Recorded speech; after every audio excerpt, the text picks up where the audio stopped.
Du 4 au 5 octobre, puis du 8 au 20 novembre 2025, le Niger a vibré au rythme de la grande tournée nationale de proximité du président de la République, chef de l'État, le gendarme Abdraman Chani, qui l'a conduit de Tillabéri à Difa en passant par Dosso, Tawa, Agadez, Zender et Maradi. Un périple inédit, tant du point de vue du format, car le premier responsable du pays a emprunté la voie terrestre, que de la mobilisation des populations qui ont réservé à leur hôte de marque un accueil triomphal tout au long de son trajet. L'initiative du gendarme Abdraman Chani intervient dans un contexte particulier alors que le Niger poursuit ses efforts de stabilisation avec une attention toute particulière portée aux régions frontalières confrontées à des défis sécuritaires majeurs dont Tillabéri. C'est justement par la dite région que le chef d'État a entamé cette tournée le 4 octobre 2025, accompagné des membres du CNSP et du gouvernement, dont le ministre d'État, ministre de la Défense nationale, le général d'armée Salif Modi, le ministre de la Santé publique, le colonel-major Garba Hakimi, le ministre de l'Équipement et des Infrastructures, le colonel-major Salissou Mohamed Salissou, la ministre de l'Éducation nationale, de l'alphabétisation et de la promotion des langues, Dr Elisabeth Chérif, du chef d'état-major particulier du président de la République, le général de brigade Ibro Ahmad Bacharou, et des hauts responsables des forces de défense et de sécurité FDS. Après le fervent accueil qui lui a été réservé par les autorités régionales et les populations sur son trajet, le président de la République s'est rendu au quartier général de la zone de défense numéro 1, situé au niveau du village de Jaja.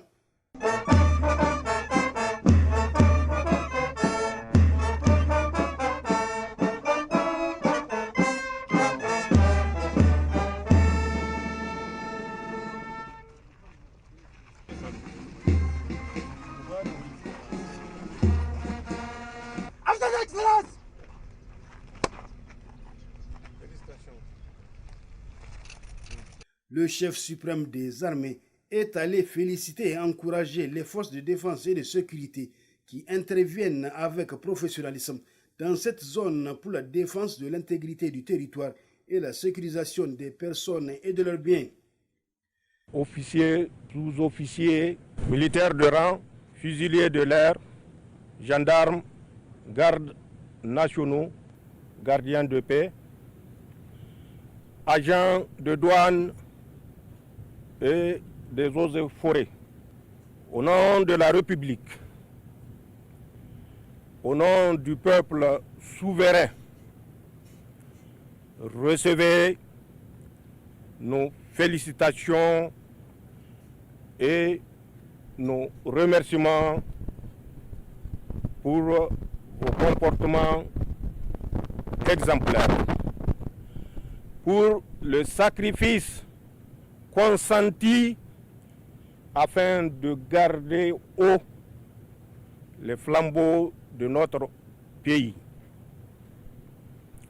Nous le savons tous que depuis une dizaine d'années, notre pays, le Niger, à l'instar des autres pays de la Confédération AES et de l'ensemble du Sahel, fait face à une situation d'insécurité totale. Pour garder le pays libre, debout, les forces de défense et de sécurité ont consenti d'énormes sacrifices. Au nom du peuple nigérien souverain, recevez nos condoléances les plus émues. À l'ensemble de nos martyrs, civils comme militaires, nous prions Allah subhanahu wa ta'ala pour qu'il leur accorde sa miséricorde et les accueille dans son paradis Firdaus Amin. Que leur âme repose en paix. Nous faisons face à une situation d'insécurité, à une guerre totale. Pour ceux qui ne l'ont pas compris, c'est parce qu'ils ne comprennent pas les enjeux stratégiques et géopolitiques qui sous-tendent cette situation à laquelle nous faisons face avec dignité. L'ennemi, les mercenaires et leurs sponsors n'hésitent sur aucun moyen au-delà des principes moraux élémentaires pour saper notre détermination. Mais Inch'Allah, notre détermination sera infaillible. Nous nous battons pour notre pays, le Niger. Nous nous battons pour notre confédération AES. Nous nous battons pour préserver la dignité, l'honneur et la sécurité de nos populations. Notre détermination n'a pas de limite.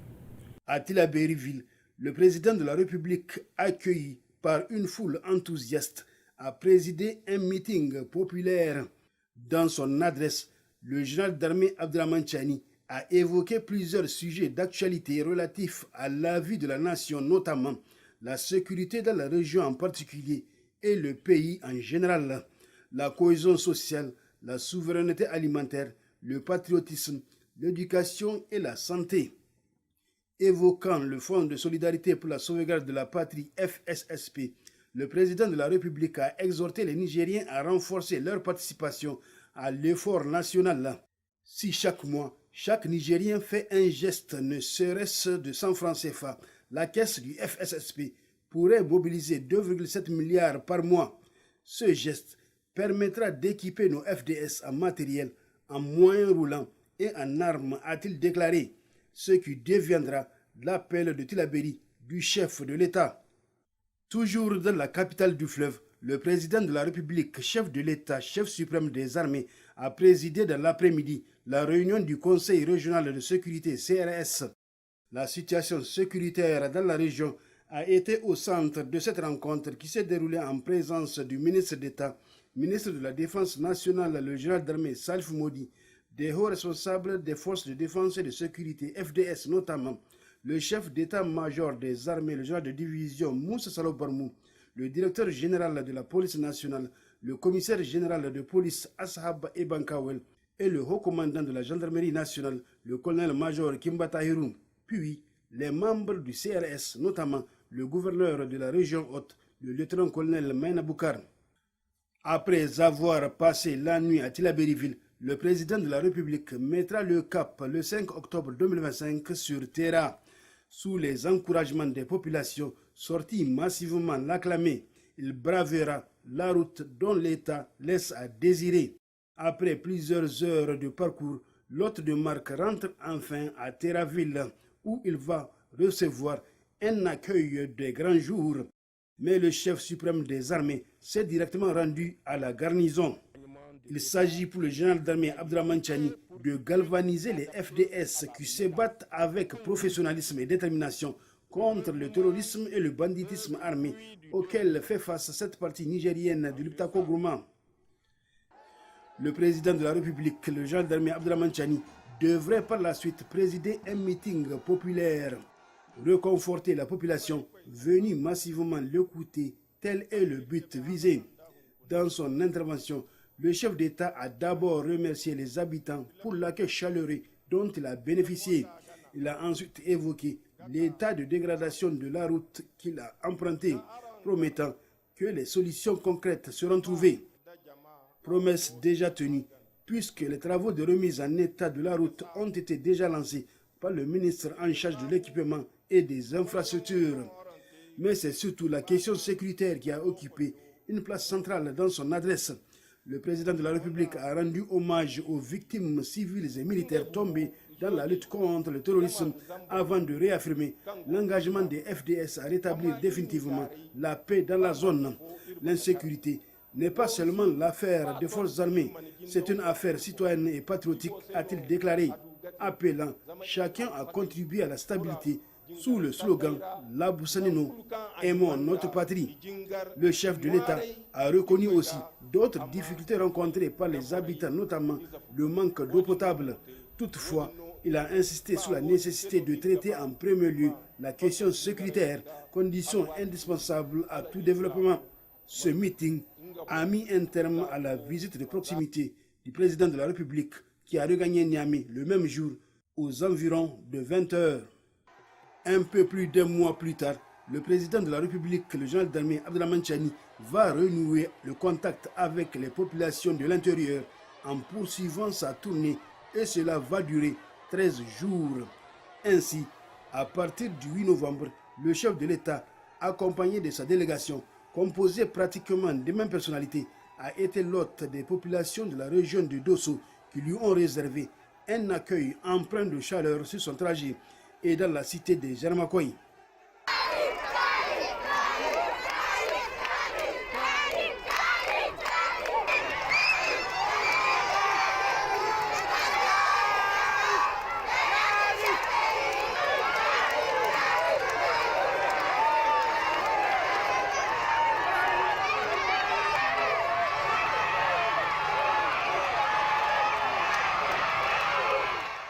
À Dosso, le président de la République s'est rendu directement au camp militaire Agali, situé à quelques encablures de la ville. Le chef suprême des armées est allé galvaniser les FDS de cette zone qui abattent un travail remarquable de défense du territoire et de sécurisation des personnes et de leurs biens. La visite du chef de l'État s'est poursuivie à Gaïa, où il a reçu également un accueil enthousiaste de la part de la population du Dandi, sortie massivement l'écouter lors du meeting populaire qu'il a présidé. Dans son intervention, le président de la République a présenté sa gratitude à l'assistance pour sa forte mobilisation autour de l'événement avant d'évoquer des sujets qui lui tiennent beaucoup à cœur, notamment la situation sécuritaire, la fermeture de la frontière entre le Niger et le Bénin et l'agriculture. Pour ce qui est de la situation sécuritaire préoccupante, notamment à Yelou, Tanda, Baba, Bengou, Diondou, le général d'armée Abdraman Chani a clairement expliqué que le terrorisme est entretenu par la France censée lutter contre le phénomène.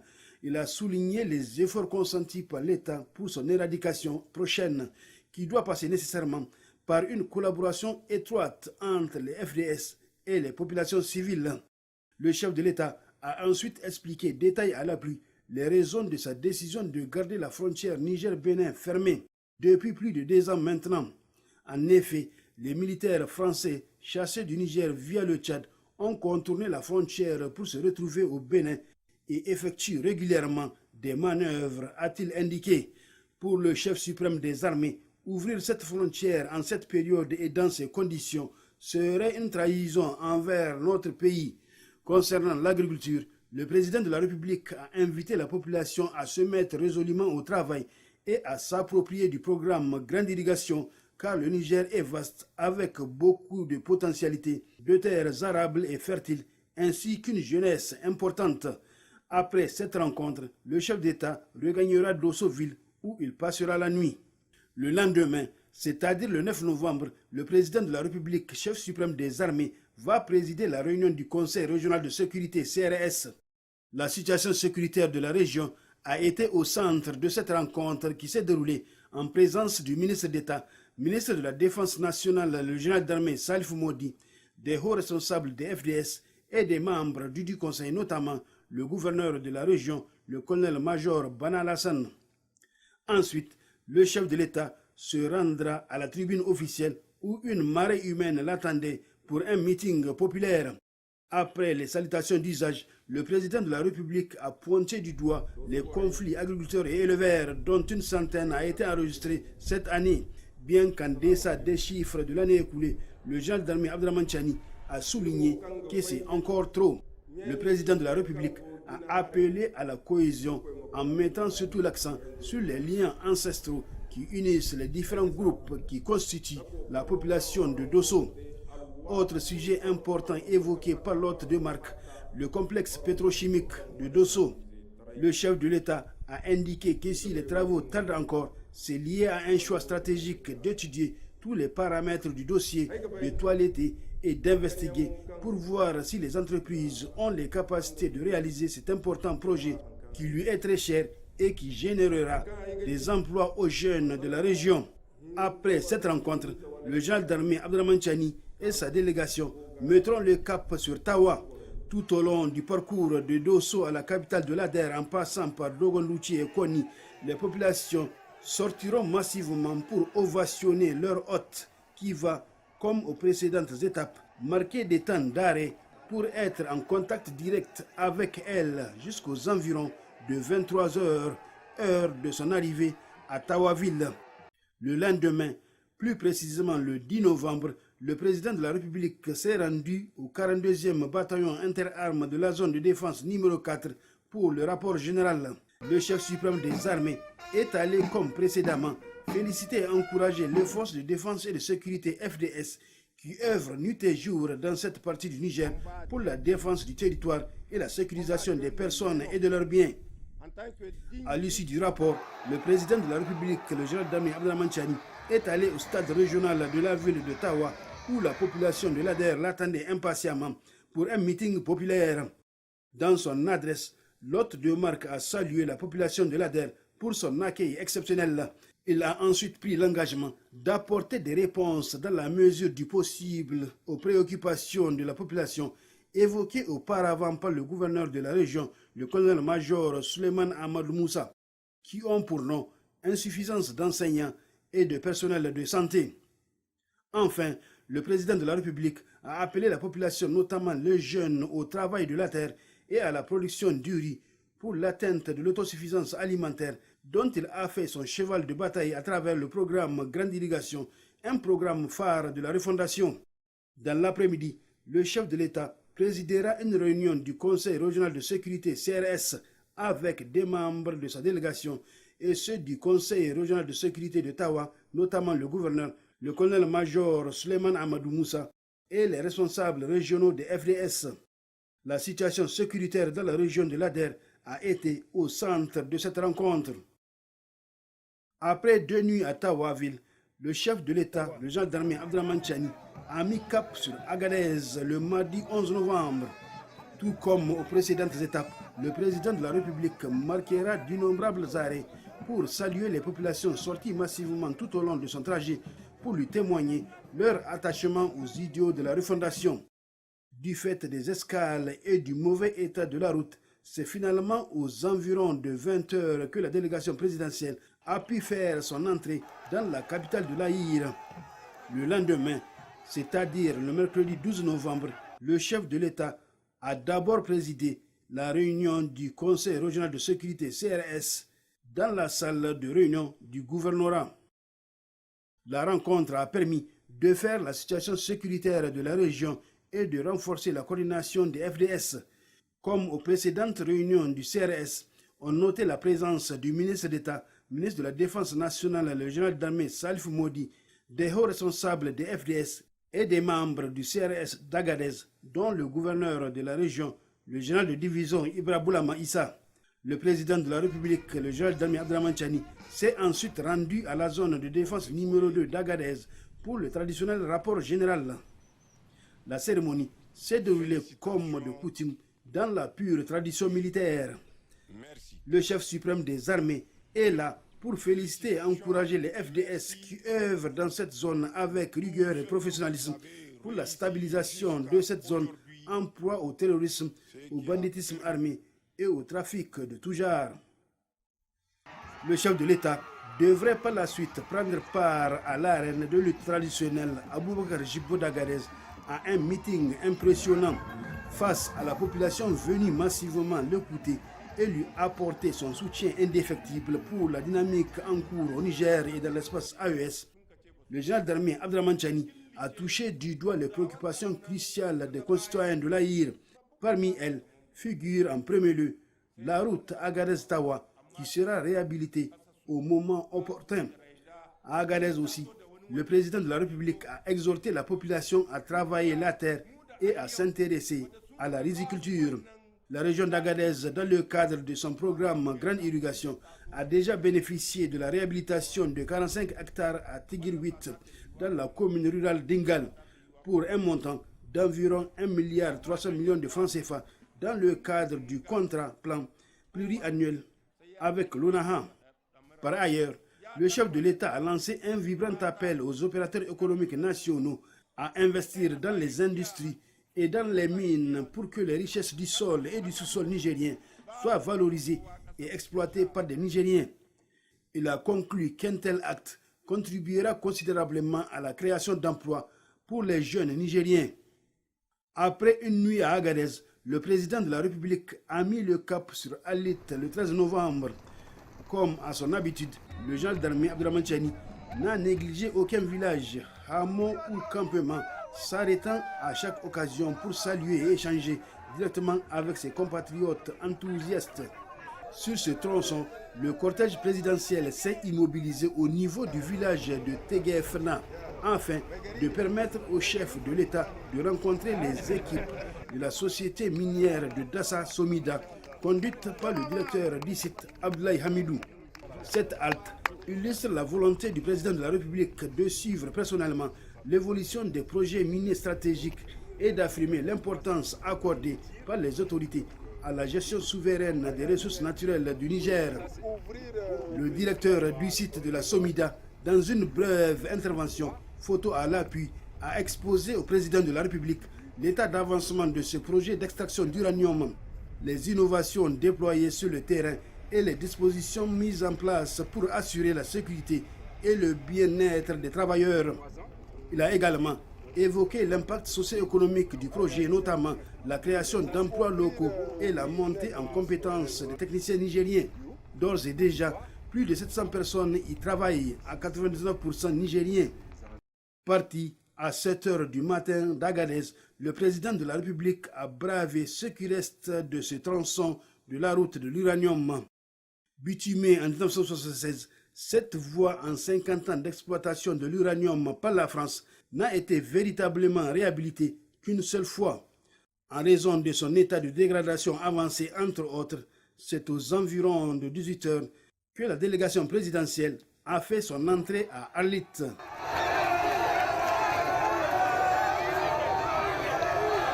Mais l'environnement austère de cette zone désertique du Sahara n'a en rien entamé l'enthousiasme des populations fières de recevoir leur hôte de marque.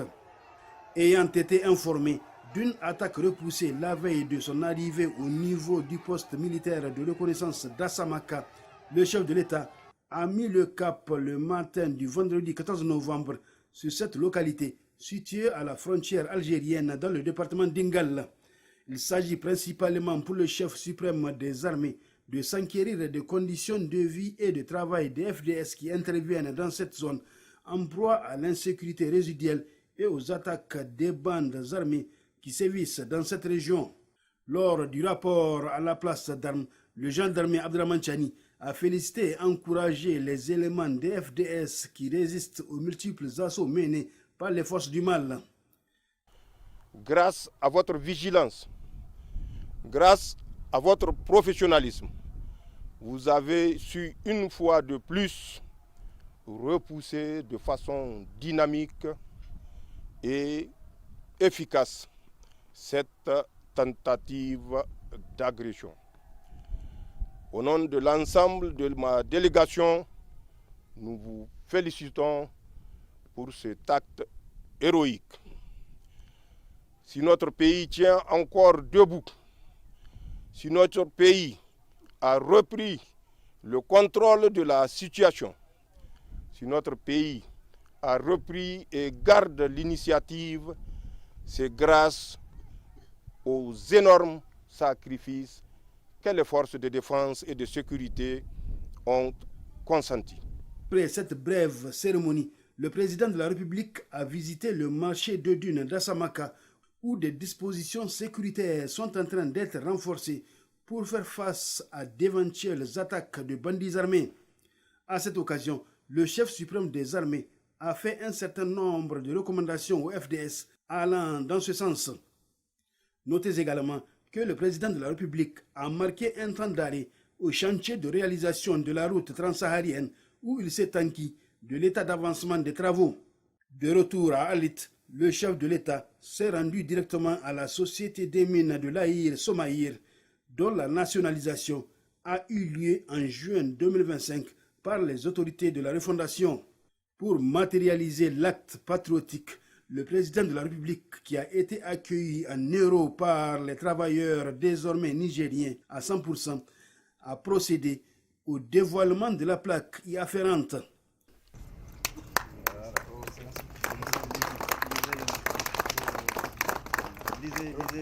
Le chef de l'État va ensuite visiter l'usine où le processus de production du concentré d'uranium lui sera expliqué.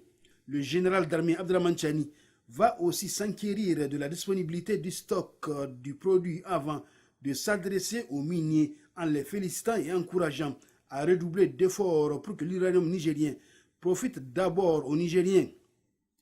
La Cominac a fermé. Mais le Niger, qu'est-ce qu'il a gagné de la Cominac? Il a gagné la poussière. Il a gagné les effets radioactifs. Et pire, tous ceux qui ont bénéficié des produits extraits de la Cominac se retrouvent aujourd'hui à ne pas vouloir assumer leur responsabilité qui est celle de la réhabilitation de ce site qu'ils ont pollué. C'est des trous béants qui sont ouverts. C'est des fuites qui risquent de contaminer la nappe, pour vous dire le degré d'insouciance et d'inconscience de cette puissance qui ne sait que sucer et qui a suffisamment sucé le sang des Nigériens, particulièrement les employés de la Cominac. La Somaïr a eu plus de chance, je dirais, et c'est ce qui a permis de la nationaliser et, Inch'Allah, nous la sauverons de la faillite.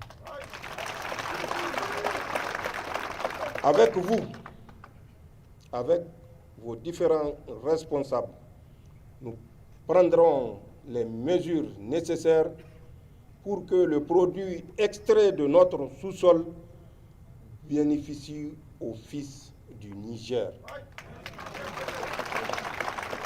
Pour qu'à travers ces produits, nous connaissions également ce que c'est la prospérité. On nous a toujours fait croire que nous sommes le 4e producteur d'uranium. Il a suffi que nous bloquions toute exportation. Au bout d'un an, ça a commencé à trembler. Tout le système a commencé à se fissurer. 2 ans, c'est tout le système qui s'est effondré. Nous avons compris que nous sommes le leader. Et Inch'Allah, nous resterons le leader. Puisque c'est notre sous-sol que Allah subhanahu wa ta'ala a choisi pour mettre cette bénédiction. Qu'on nous a fait croire que c'est un poison pour lequel nous devons prendre toutes nos distances.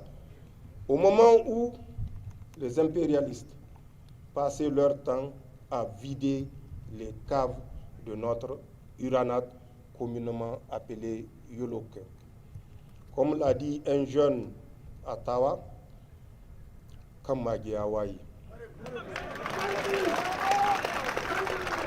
Après la Somaïr, direction Camp Aguelal, QG du 25e bataillon spécial d'intervention BSI pour la traditionnelle